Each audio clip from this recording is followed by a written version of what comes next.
sous le haut parrainage du ministère de la Jeunesse, des Sports et de la Culture, en collaboration avec toutes les télévisions nigériennes. Gold Magazine, Sony Bank, Ugan, iSky vous présente les coulisses de la CAN.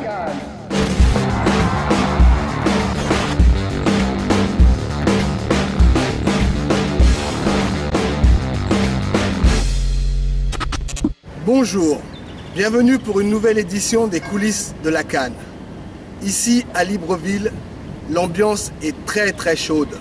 Vous pouvez en juger par ce soleil éclatant. En effet, les Panthères se préparent à un match capital contre les Aigles du Mali d'Alain Giresse. Toute une nation y croit ferme après les exploits des 3 victoires du premier tour. Nous allons assister à un duel au sommet. Mais aujourd'hui, arrêtons-nous pour faire plus ample connaissance avec cette équipe des Panthères du Gabon. C'est en exclusivité pour vous dans les coulisses de la CAN.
Alain Giresse fait savoir qu'il connaît bien l'équipe du Gabon. Alors, est-ce que face à cet entraîneur, vous redoutez quelque chose? Écoutez, je ne redoute rien face à l'entraîneur. Ce qui est vrai, c'est que certainement, il connaît mieux notre équipe que moi, je connais la sienne, mais j'ai confiance en mes joueurs.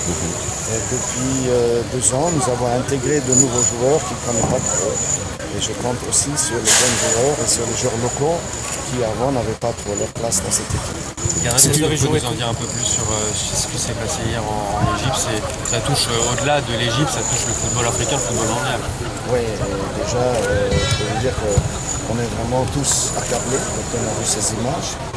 Et on va jouer certainement avec un signe de deuil samedi, dimanche pour commémorer avec eux. C'est dramatique. Seulement, ça va commencer. Le spectacle continue, le tournoi se poursuit et on va se concentrer sur notre travail. Monsieur Giresse, vous avez déjà fait une compétition assez remarquable parce que depuis le début de la compétition, il n'y a pas eu de défaite. Quel est l'état d'esprit qui règne actuellement au sein de l'équipe nationale quand on se rend compte que vous allez maintenant aborder les quarts de finale? La confiance règne, mais aussi la prudence, parce qu'on sait que sur un match, tout est possible. Et il ne faut pas croire que parce qu'on a gagné nos 3 premiers matchs, que ça va continuer naturellement comme ça. Ça va être plus difficile, il faudra être humble comme ils l'ont toujours été. Il faudra être également serein comme ils l'ont toujours été. On a quand même réussi à battre le Maroc et la Tunisie et le Niger. C'était pas rien et je ne vois pas pourquoi on aurait peur maintenant, parce que c'est le Mali et que c'est un coach qui connaît l'équipe gabonaise. Seulement, après avoir déjà éliminé 2 coachs ex-marseillais, avec Courbis et avec Eretz, j'en ai 203, hein. Giresse est aussi un ex-marseillais. Giresse, vous le connaissez sur le bout des doigts aussi, pour avoir joué avec lui pendant une dizaine d'années, c'est ça, à Bordeaux? Absolument, on a joué 10 ans. On a joué 10 ans, entre 77 et 87. C'est un ami. Maintenant, la compétition nous emmène à nous affronter. paisiblement, sportivement. C'est d'abord la joie des retrouvailles, bien sûr, pour lui avec ses anciens joueurs et aussi avec son ancien public. Mais aujourd'hui, je suis coach du Gabon. Lui, il est coach du Mali. On va jouer l'un contre l'autre. On ne sera pas sur le terrain, on sera en dehors. C'est un duel à distance avec certainement des stratégies intéressantes à adopter. Voilà, mais sachez que c'est quand même les joueurs qui vont faire la différence sur le terrain et c'est pas les coachs qui... Vous restez confiants en vos poulains, là? Ah ben, on est confiant. Vous ne me verrez jamais ne pas être confiant, même quand ça l'est moins bien. Est-ce que vous avez gardé des contacts étroits avec Giresse? Il y en a, c'est évident, entre Onga et Giresse, on sait qu'il y a encore beaucoup de contacts. Il y en a d'autres, des joueurs? Ouais, moi, on s'appelle tout le temps. C'est un peu le papa à tous, hein. C'est lui qui nous a tous fait dépouiller. Il nous a permis de rentrer dans des clubs en Europe. Il a compris que pour qu'on soit meilleur, il fallait qu'on joue au niveau. C'est un peu le papa à tous. C'est un peu dommage qu'on l'a fait en quart, on aurait aimé que ce soit en finale. Et voilà, ça va être tristesse qu'on va devoir s'affronter, mais ce sera avec un bon esprit. Nous on est confiants, mais on n'est pas sûr de nous parce qu'en football on ne peut jamais être sûr. Un message à l'endroit de ce public gabonais qui vous soutient massivement depuis déjà le début de cette compétition. Comme je l'ai dit précédemment, nous on joue pour eux. Aujourd'hui on ne joue plus la Coupe d'Afrique pour nous, pour nos familles, mais on joue pour tout le peuple gabonais. Et ça s'est vu contre le Maroc, on était en difficulté, le public s'est réveillé, on s'est réveillé. C'est eux qui donnent le tempo, c'est leur Coupe d'Afrique, c'est notre Coupe d'Afrique. Je pense que tout est réuni pour qu'on puisse mettre toutes les équipes en difficulté dans ce stade. Je crois que les Gabonais doivent venir massivement au stade parce que c'est pas facile de nous trimballer lorsqu'il y a 40 000 personnes qui nous poussent. Est-ce que vous pensez que maintenant que vous avez réussi votre début de CAN, le Gabon est un favori au même titre que le Ghana et la Côte d'Ivoire? Non. Nous, on est des outsiders. Vous savez, lorsque la Coupe d'Afrique a commencé, on cherchait à être deuxième derrière le Maroc. Donc nous, on cherchera à être dans les 4 derniers carrés. Mais là-bas, tout va se jouer. Je pense qu'on a déjà fait le plus dur parce qu'il fallait sortir des poules et c'était une poule élevée. Là, on rentre dans le vif du sujet. Comme a dit le coach, il n'y a pas de résistance qui vont commencer. Pour tous nos amis du Niger, qu'est-ce que tu peux leur dire? Il y a tu as beaucoup d'admirateurs là-bas, malgré notre défaite. Donc un petit message pour le Niger. Je vais jouer avec Moussa Mahazou et l'autre qui s'est fracturé. Moutari. C'est déjà une fierté pour moi d'être avec des joueurs de ce niveau. Je dirais à tous mes amis nigériens, merci de votre soutien. Et j'espère qu'on se retrouvera en 2013 à la CAN en Afrique du Sud. Est-ce que vous croyez à tout ce qui fait un peu rêver à l'Afrique, c'est-à-dire le spiritisme et toutes ces choses-là? On est des Africains. Donc ça existe? Ça existe, on est des Africains. Ici comme partout en Afrique, on y croit un peu. Mais maintenant, personnellement, je n'y crois pas trop. Mais, et pour le match avec le Mali, ça sera donc le Djoudjou du Gabon contre le Djoudjou du Mali? Bah oui, maintenant on va voir... Avant de mettre le Djoudjou devant, il faut que nous soyons prêts d'abord physiquement et techniquement. Mais je crois qu'il y aura quand même des Djoudjou dedans. Merci. Okay.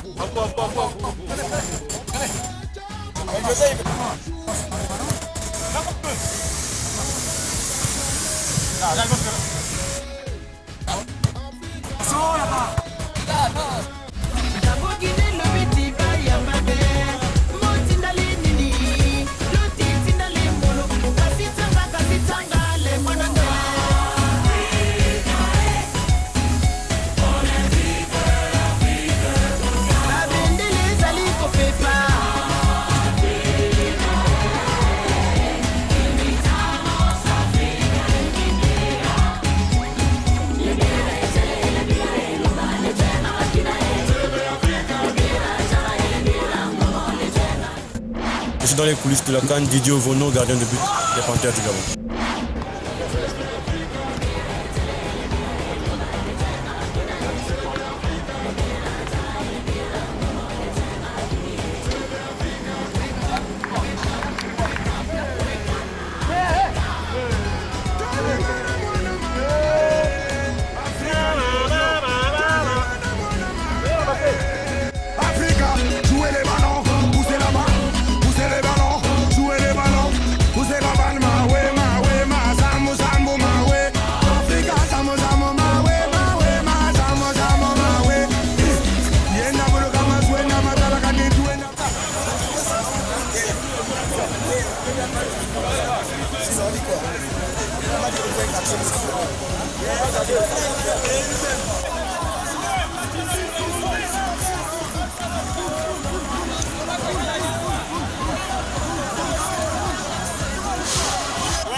Patrick Minimbu, sociétaire de l'ONG Solis International Gabonais. Je suis dans les coulisses de la CAN.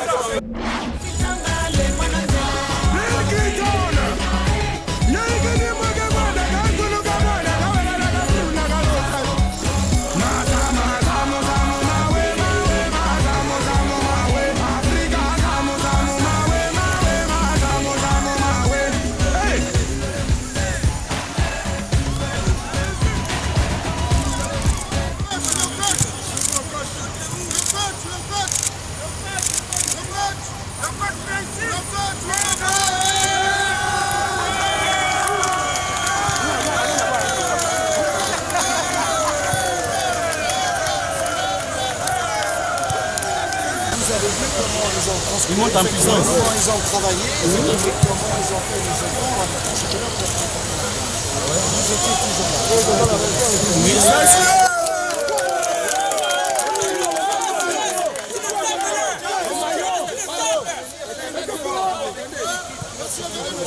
Les maillots, on a tout à fait les maillots.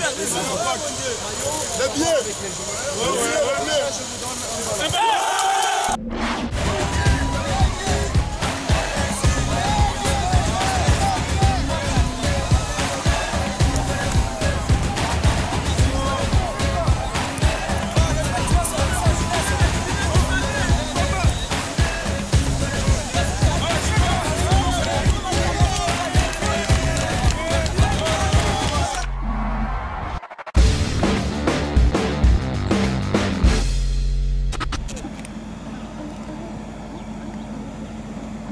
Hé Nelly, tu fais quoi?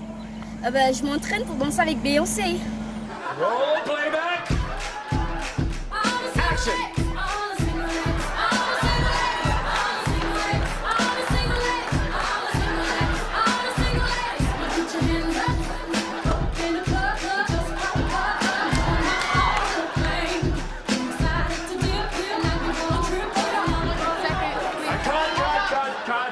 Playback.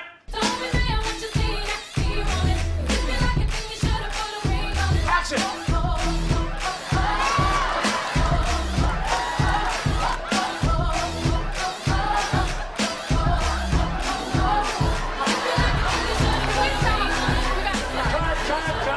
Playback.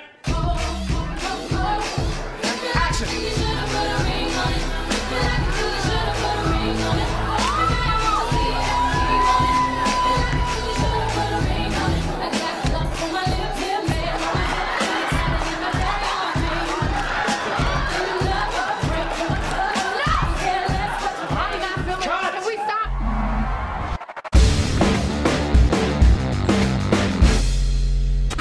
Les coulisses de la CAN, c'est fini pour aujourd'hui. Vous avez suivi avec nous ces belles images avec les Panthères. Rendez-vous demain pour une rencontre avec les Aigles du Mali.